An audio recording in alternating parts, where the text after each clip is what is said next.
कृष्णं वंदे जगद्गुरुम्।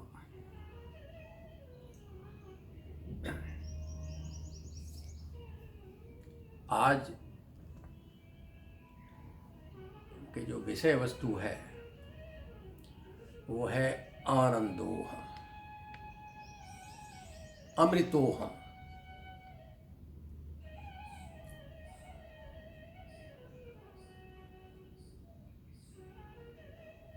अमृतोहम,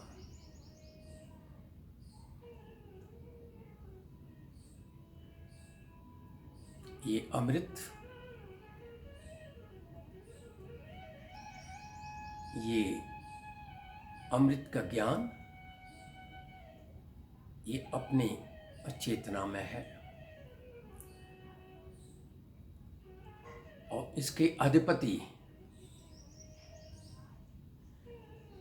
स्वयं परमात्मा जगदीश्वर श्री कृष्ण हैं। मधुराधिपते रकिलम मधुरम।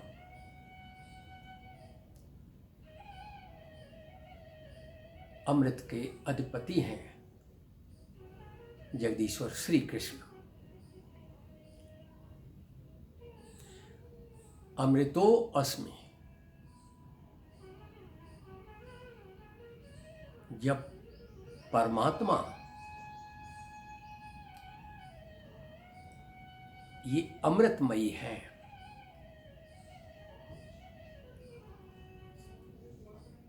अमृत स्वरूप है, आनंदमयी है, तो उनकी बनाई हुई सृष्टि, उनके नियम,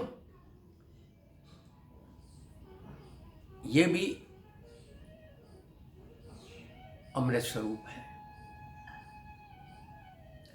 जब परमात्मा अमृत स्वरूप है तो हम प्राणी, मनुष्य भी अमृत स्वरूप हुए।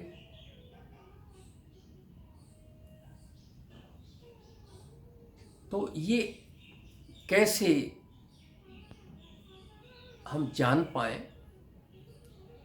ये हम अमृत स्वरूप कैसे हुए?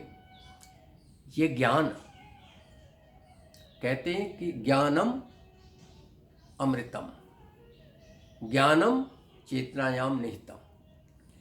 ज्ञान श्रुति स्मृति, श्रुति स्मृति, ये स्वयं चेतना, स्वयं प्रभु है, परमात्मा ब्रह्म, पूर्ण ब्रह्म।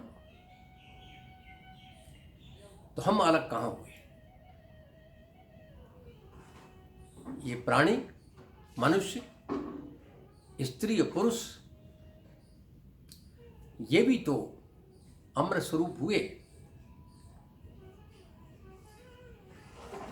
तो इसका मतलब हुआ कि हमको ये गहराई के संबंध बनाना है और अमृत के स्वरूप का बोध करना है।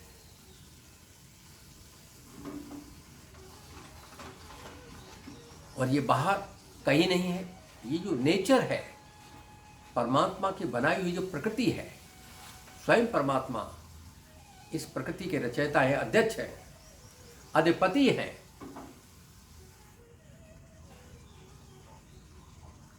तो इसका सुबह प्रातः काल से लेकर रात विश्राम काल तक प्रकृति का आदर और पालन करते हुए, करने के साथ तीनों संधियां, प्रातः काल, मध्यकाल और सायंकाल, 3 संधियां हैं। इन संधियों का अनुभव करते हुए हमें अपनी दिनचर्या का पालन करना होता है।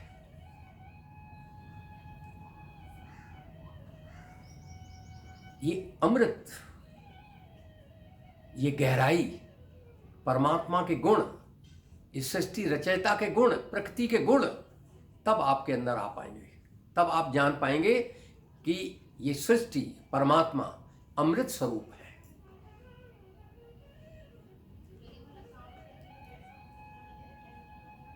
इसके लिए दिनचर्या, त्रिकाल संधियां, दिनचर्या मैं पीछे बताता चला आ रहा हूं आपको कि सूर्योदय से 2 घंटे पहले उठना, ये दिनचर्या में बना लीजिएगा। दिनचर्या पालन नहीं करेंगे तो आप रोग मुक्त नहीं हो सकते।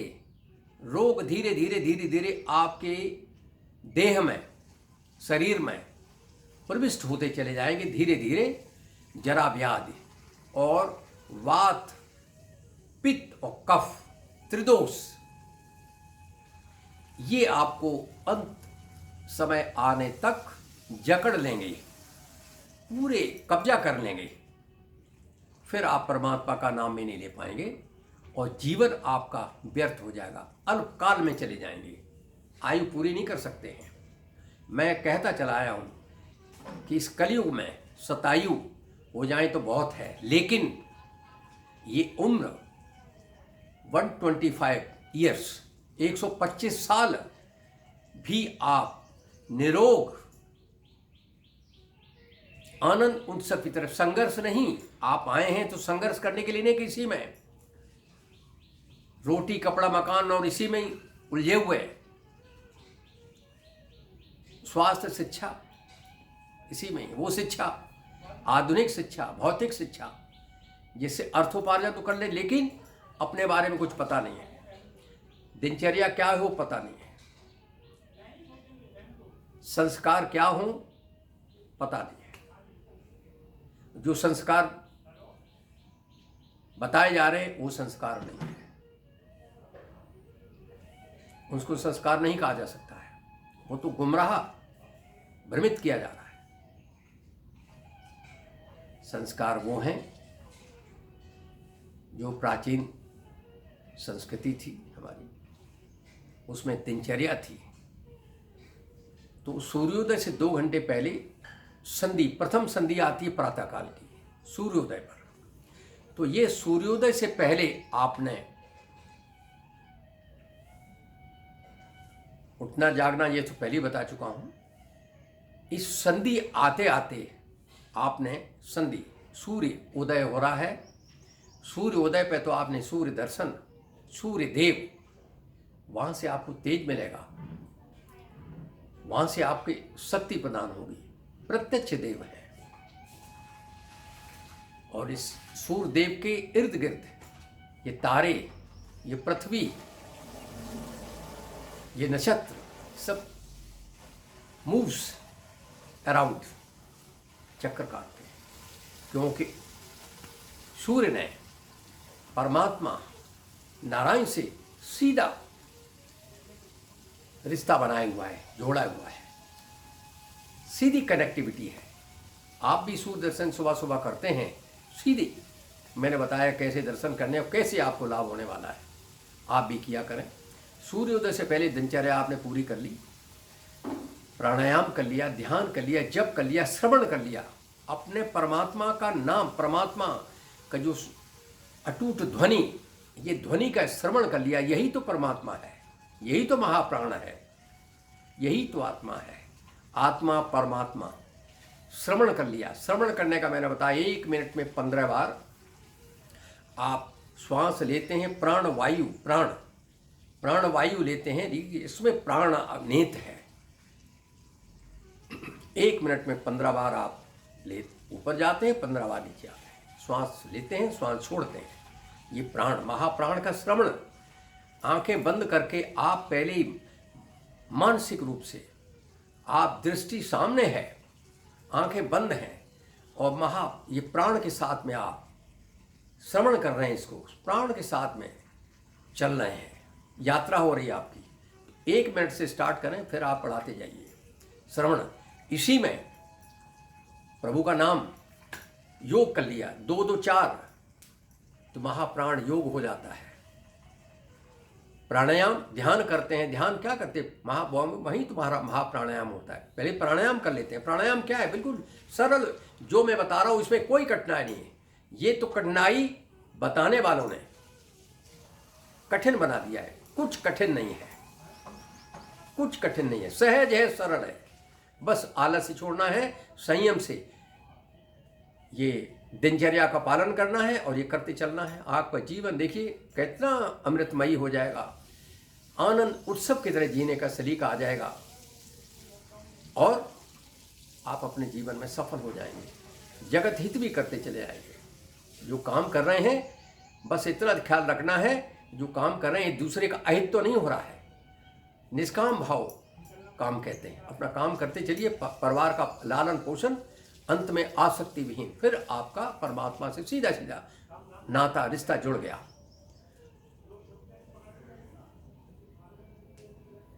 तो ये दिनचर्या का।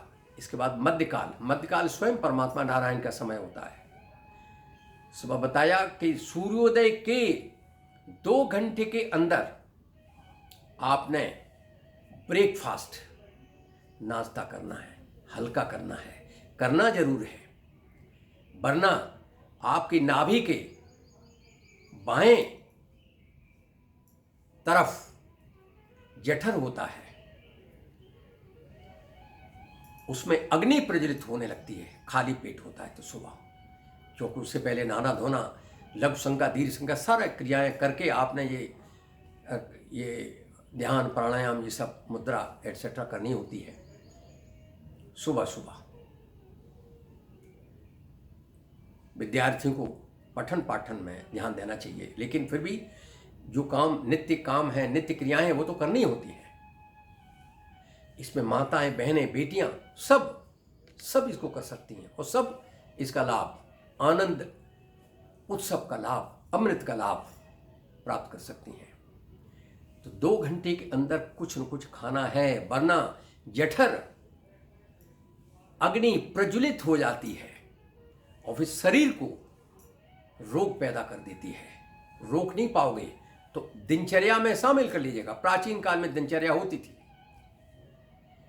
जठर से अग्नि प्रज्वलित होती, जठराग्नि, जठ अग्नि, जठर अग्नि, जठराग्नि होगी। आपने समय से कुछ खा लिया तो ये जठर अग्नि, ये रस पैदा होंगे, सारे कोशिकाओं में जाएंगे। ये कितना अच्छा रहेगा, कोई बीमारी भी नहीं होगी और शरीर हृष्ट पुष्ट बनता चला जाएगा। ऐसे ही मध्यकाल में 12 से लेकर 1:30 बजे के बीच में सारा कर लीजिएगा। 12 बजे संधि होती है, संधियों में गैप होता है, प्रातः संधि, वो गैप को दूर करना है। दूर करने का सिर्फ एक ही तरीका है, परमात्मा का स्मरण करना, मुद्राएं करना, ध्यान करना, योग करना, प्राणायाम करना, और कुछ भी नहीं है। मुद्रा मैंने बताया, जो नहीं कर पा रहे हैं मुद्रा, फिर आगे पीछे कभी भी कर सकते हैं। आप न्यूज़ का ज़्यादा आपको शौक है तब कर लीजिएगा, लेकिन खाना ज़्यादा नहीं हो, सम खाना हुआ हो तो पूरे दिन में कभी भी कर सकते हैं। वो टाइम तो आपने ऐसे कर लो। कोई नाटक भी देख रहे हैं, नाटक देखना जरूरी नहीं है, लेकिन फिर भी देख रहे हैं तो देखिए, करते हुए ऐड आ रहे हैं तब कर लीजिएगा। तो 10-15 मिनट ही, 10-20 मिनट 15 मिनट ही तो करनी है सारी मुद्राएं। इसी में घंटों हाथ हिलाने वाले जो योग कहते हैं उसके बराबर, उससे भी ज़्यादा कहीं लाभ 10-15 मिनट वाली जो मुद्राएं आपने कर ली, इससे लाभ है, अद्भुत लाभ है मुद्राओं से। तो ये मुद्राएं हो गई, आपने खाना कर लिया, आपने 2 काम कर रहे हैं दिन का, पूरा कीजिएगा, जो करना है कीजिएगा। फिर मध्यकाल में, आजकल तो चूँकि घरों में लॉक्ड हैं, आप ये कर सकते हैं। 12 बजे की संधि स्वयं नारायण का समय है, प्रभु कृष्ण का समय है, समझ लीजिएगा। ये मैं अपनी तरफ से कुछ नहीं बता रहा हूँ, ये प्रेरणा है, ये सत्य बातें हैं, मैं बता रहा हूँ आपको। वो गैप भी परमात्मा का नाम लेंगे, काम करने वाले जब काम शुरू कर देंगे, कुछ नहीं तो मध्यकाल में मानसिक में मन में 11 बार नाम ले लेंगे, कृपा हो जाएगी परमात्मा की। जो घर में है तो आप कीजिएगा, कुछ ध्यान कर लीजिएगा, क्योंकि सुबह ब्रेकफास्ट किया तो पेट ज़्यादा भरा नहीं है, खाली है, कर सकते हैं आप।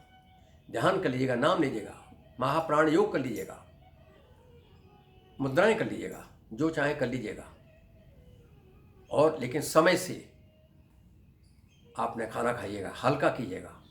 जो खाना इस पीरियड में बचा पाएँ वो गरीब गुनमों में अपने हाथ से खिला देना, कृपा होगी। ये सेवा है, जो कि इस वक्त हालात ऐसे हैं, लोग भूखे हैं।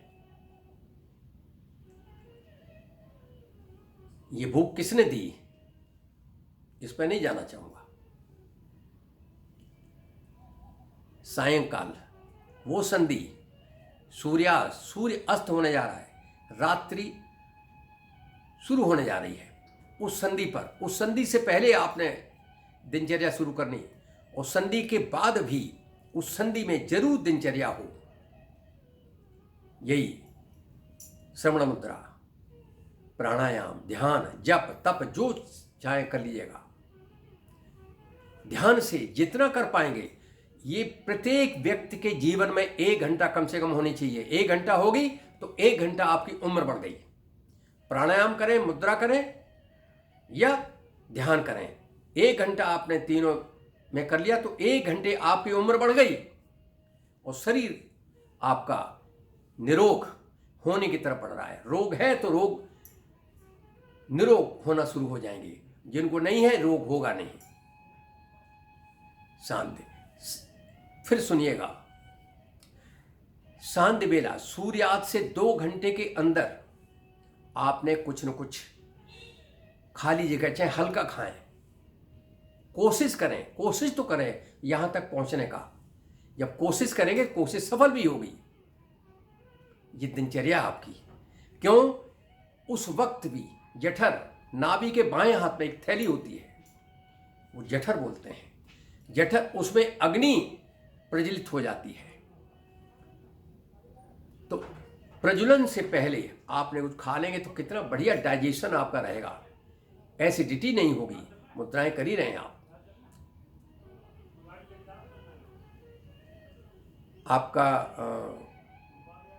गैस्ट्रिक प्रॉब्लम, इस टाइप की प्रॉब्लम नहीं होगी।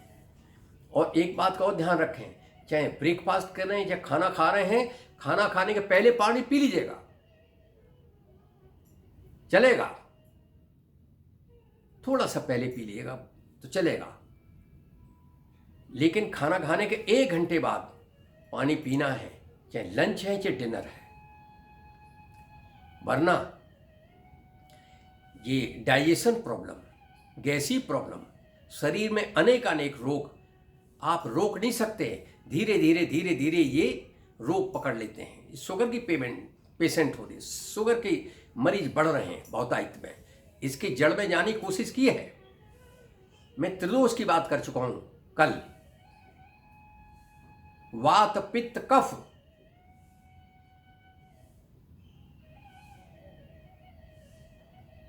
ये हमारे 3 महर्षि हुए हैं, चरक, सुश्रुत, वाग्भट। इन्होंने बहुत उस प्राचीन समय में इन मुद्राओं के बारे में, वाग्भट ने सीधे सीधे कहा, जिसने मुद्रा की, ध्यान किया और प्रकृति का आदर पालन किया, वो अमृत पा जाता है, परमात्मा का स्वरूप पा जाता है। आयु, बहुत लंबी आयु होती है उसकी।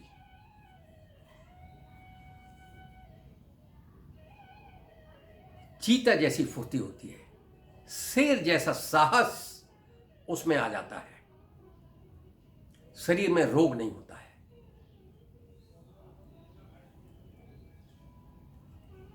वात, पित्त, कफ, अगर इस दिनचर्या पालन नहीं की और मुद्राएं नहीं कर रहे हैं आप, और प्रभु का नाम आप नहीं ले रहे हैं, तो आपको पता है कितना नुकसान होने जा रहा है। 80 रोग हैं वात के, 80 दोष हैं शरीर में लगते हैं, और आपको जाने अनजाने में पता ही नहीं। आपको मैं एक एक बताऊंगा, एक दिन में उसके बारे में बताऊंगा। वात, 80 रोग, पित्त, 50 दोष हैं, पित्त के लगते हैं, और कफ 28, टोटल मिला के 158 ये दोष हैं, त्रिदोष कहलाते हैं। हमारी बॉडी में, हमारे शरीर में, इस देह में लग जाते हैं। तो इनसे मुक्त रहना है तो निरोगी रहेंगे, काया निरोगी रहेगी।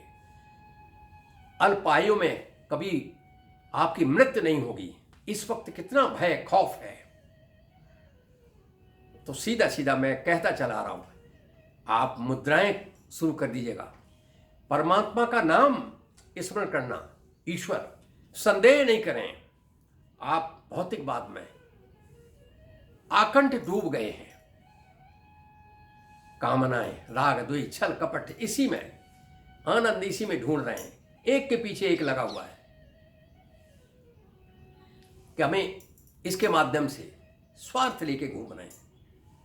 इससे, इस रास्ते से हटके परमात्मा का रास्ता, ईश्वर का रास्ता, कितनी सुंदर ये नेचर प्रकृति बना रखी है। नियत समय से, शुद्ध रूप से ये प्रकृति चल रही है, नियत समय से चल रही है। हम भी प्रकृति हैं। हम आए हैं प्रकृति का आदर पालन करते हुए जीवन जीने के लिए और यहाँ से मुक्त होने के लिए। और हम दूसरी तरफ हम भटक गए। हमें भटकना नहीं है। भटकेंगे तो अल्पायु में, जैसे अभी काल, अंधकार, इसको रोक नहीं पाओगे। परमात्मा को धारण कर लीजिएगा। कोई काल आपके पास भी नहीं आ सकता है। जो परमात्मा को धारण करता है, परमात्मा का नाम लेता है, परमात्मा का सीधा कहना है अपनी प्रकृति से, मेरा भक्त, मेरा नाम लेने वाला, उसको कोई कष्ट नहीं पहुंचा सकता। उसमें मन में जो चाहा प्रकृति वो पूरा करना शुरू कर देती है। मैंने प्रहलाद का उदाहरण दिया है। प्रहलाद छोटे थे, परमात्मा के नाम लेते, परमात्मा को धारण किया हुआ था, अपने अंदर स्मरण करते थे। परमात्मा उनके लिए सब ऊपर थे, प्रथम थे। उनके दोस्त बच्चा सहपाठी, घड़े में बिल्ली के बच्चों से प्यार था उसे, घड़े में बच्चे रख गया था, छोटे बच्चे। उनके पिता ने आवा, कुम्हार होते हैं, प्रजापति, आवा में अग्नि प्रज्वलित कर दी। धू करके उसमें धुआं उठने लगा, अग्नि प्रज्वलित। तो आवा, घड़े उनके पकने लगे। बच्चा भागता भागता प्रहलाद के पास पहुंचा। भैया, मेरे बच्चे बिल्ली के बच्चे मैंने घड़े में रख दिए थे और पिताजी ने हवा में आग लगा दी है, आग जलने लगी है। पिताजी ने मना कर दिया, आप तो कैसे निकाल पाएंगे, वो तो मर गए होंगे। प्रहलाद ने कहा, बिल्ली के बच्चे नहीं मरना चाहिए। वाणी में बल देखिएगा। प्रकृति प्रहलाद की बाल को कैसे टाल सकती थी? प्रकृति में इतनी सामर्थ्य नहीं थी अग्नि में कि प्रहलाद की बात टाल पाते। क्यों? परमात्मा, जो परमात्मा से सीधा वो परम धाम पहुंचता है, जन्म मरण से परे हो जाता है। उसका जन्मना मरना ये बार बार नहीं होता है। बार बार ये 84 लाख में घूमते रहना, कीट पतंग, पशु पक्षी, पेड़ पौधे, इधर ये सब नहीं होना होता है। ऐसे इसी तरीके से धूपका रहा। इसी तरीके से मेरे साथ घटना घटित हुई। मेरे बहुत अजीज हैं। मैं 2019 में की बात बता रहा हूं। फरवरी से लेके 21 अप्रैल तक मैं किसी कार में बिजी था। सुबह 3 बजे हमारी दिनचर्या थी। 3 बजे मैं जागता था, सारी क्रियाएं करके। हमारे कोई बहुत अजीज अस्वस्थ थे, हॉस्पिटलाइज थे। आधा घंटा उनके पास लगा के वो 7 बजे अपने साथियों के साथ चल पड़ता था। 200 किलोमीटर ट्रेवल करता था। दिन भर काम करते हुए रात को 10 बजे पहुंचता था। तो मिड फरवरी से लेके 21 अप्रैल तक की बात बता रहा हूं।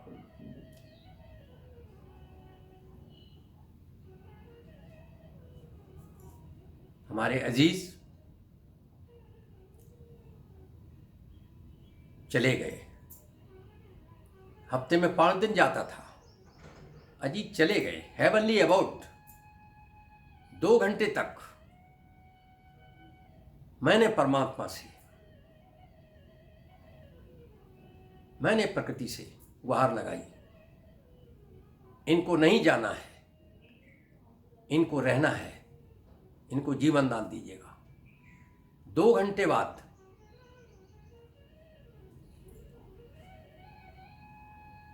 वो वापस आए, प्राण आ गए। नो डाउट कि 1 हफ्ते वेंटिलेटर पर रहे, लेकिन प्राण आ गए। उसके बाद ठीक हुए। आज तक फिर अस्पताल नहीं गए। प्रकृति है, जो प्रकृति से जुड़ा है, स्वयं वाणी में बल होता है। उसके इर्द गिर्द जो भी लोग होते हैं, जो जुड़े हुए लोग होते हैं, उन पर भी प्रकृति कृपा करती है। वाणी में बल होता है। क्यों? मैंने स्वयं प्रहलाद का उदाहरण दिया, अपने साथ घटी घटना का भी मैंने दे दिया। प्रकृति ने कृपा कर दी। परमात्मा सारी सृष्टि का रचयिता, उनके लिए क्या, ये बहुत छोटी सी बात है। उनके लिए ऐसे कृपा होती है। तो दिनचर्या में संधियों का आदर पालन, इसमें मैंने बताया आपको तुलसी जी का ये प्रयोग बच्चा से लेकर वृद्ध तक हमेशा नित्य करना है। आपको नित्य करना है।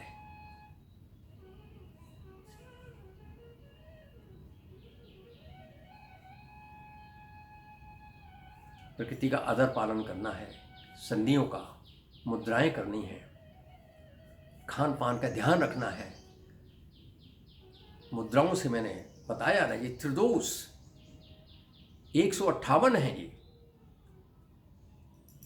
जिनको रोग हैं, शुगर तो कभी हो नहीं सकती है, शुगर तो जड़ है। यानी कितनी बीमारियां, ये बताऊंगा आगे। जड़ में जाइए, संधियों का आदर पालन करेंगे, प्रकृति के साथ चलेंगे मिलजुल कर, मुद्राएं करेंगे, प्राणायाम करेंगे, ध्यान करेंगे, प्रभु का नाम लेंगे, सारे काम करेंगे। आपके काम में नित्य आनंद उत्सव की तरह जिएंगे। संघर्ष नहीं होगा आपके जीवन में। जीवन संघर्ष नहीं है, जीवन तो आनंद उत्सव की तरह जीने के लिए है। परमात्मा ने सब कुछ दे दिया है। स्वयं नारायण के रूप में धन्वंतरी महाराज, भगवान धन्वंतरी आए। सारे हमारे आने से पहले सब कुछ हमारी प्रकृति में वस्तुओं को औषधि के रूप में, ये पेड़ पौधों में सब कुछ दे दिया है। लेकिन हमें अनुभव नहीं है, हम जान नहीं पा रहे हैं, जानने की कोशिश नहीं कर रहे हैं। आलस से है, सीधा सीधा मुंह में भी डाल दो, चबा के भी डाल दो, पेट में पहुंचा दो। इतना आलसी जीव हो गया है। संयम करना भूल गए हैं।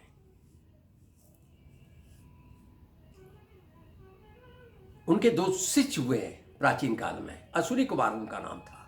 2 भाई थे।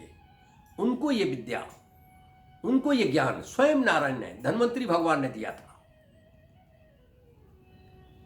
और अश्विनी कुमार के 2-3 शिष्य हुए, उन्हीं के अनुकरण किया।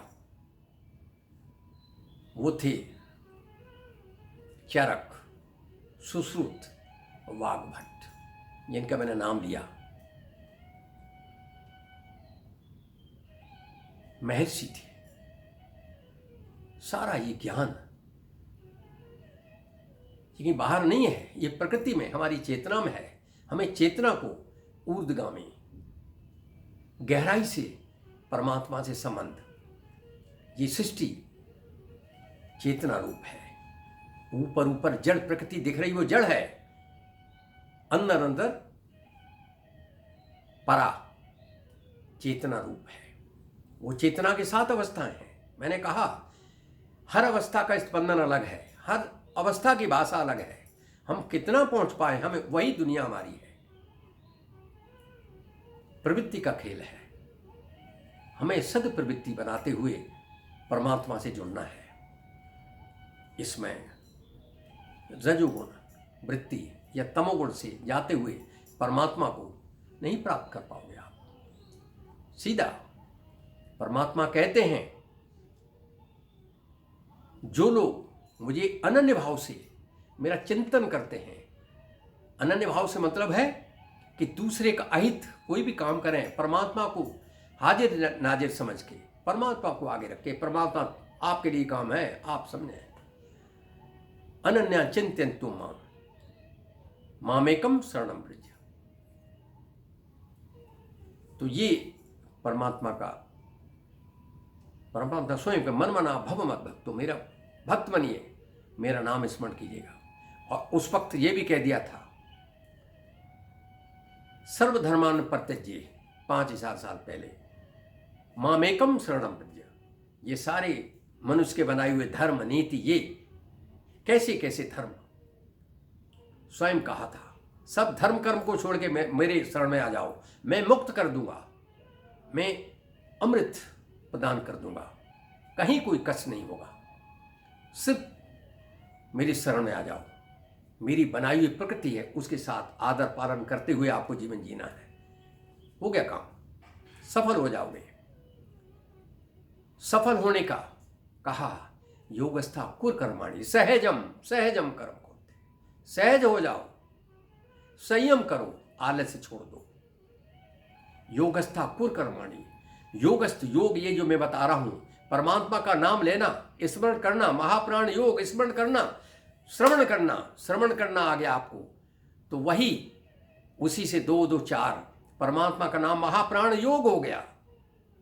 ध्यान मुद्राएं ये सब बहुत सरल हैं, इतनी सरल हैं, ये कठिन बना दी।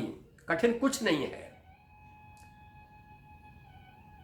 जो मेरे से जुड़ेगा, मैं इतनी सहज तरीके से कोई भी प्राप्त कर सकता है। कोई भी, माताएं बहनें, वृद्ध बूढ़े, किसी भी वर्ग के लोग हों, सबके लिए मैं बात कह रहा हूं।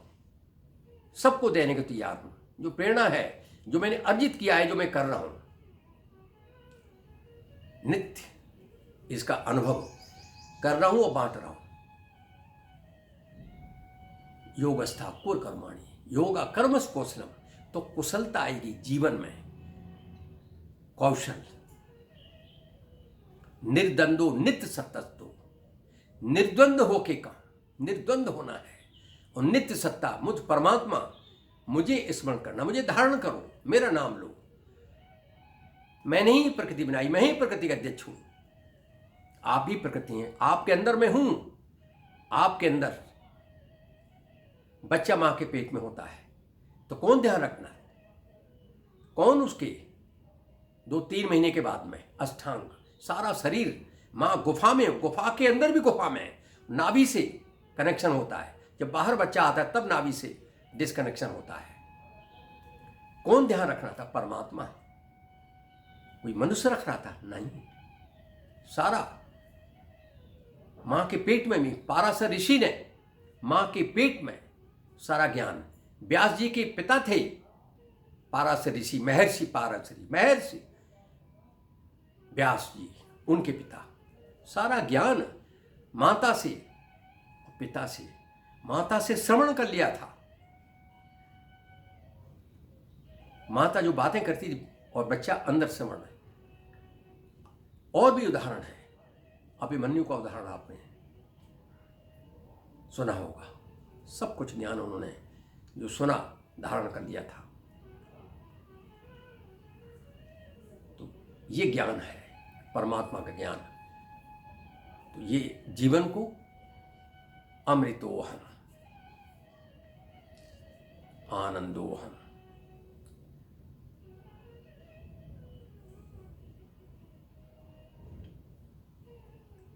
मधुराधिपति रखिलम मधुरम।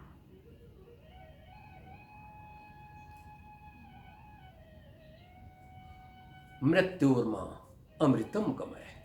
अमृत ये नित्य मैं कहता हूं, दोहराता हूं, नित्य नित्य दोहराता हूं। वसुधैव कुटुंबकम सर्वे भवन्तु सुखिनः, नित्य दोहराता हूं। आज फिर दोहरा रहा हूं, अमृतोहम आनंदोहम। असतो मा सदगमय तमसो मा ज्योतिर्गमय मृत्योर्मा अमृतं गमय। ओम शांति शांति शांति हरि ओम तत् सत। मृत्युर्मा अमृतम गमय। जय श्री कृष्ण, जय श्री कृष्ण, जय श्री कृष्ण।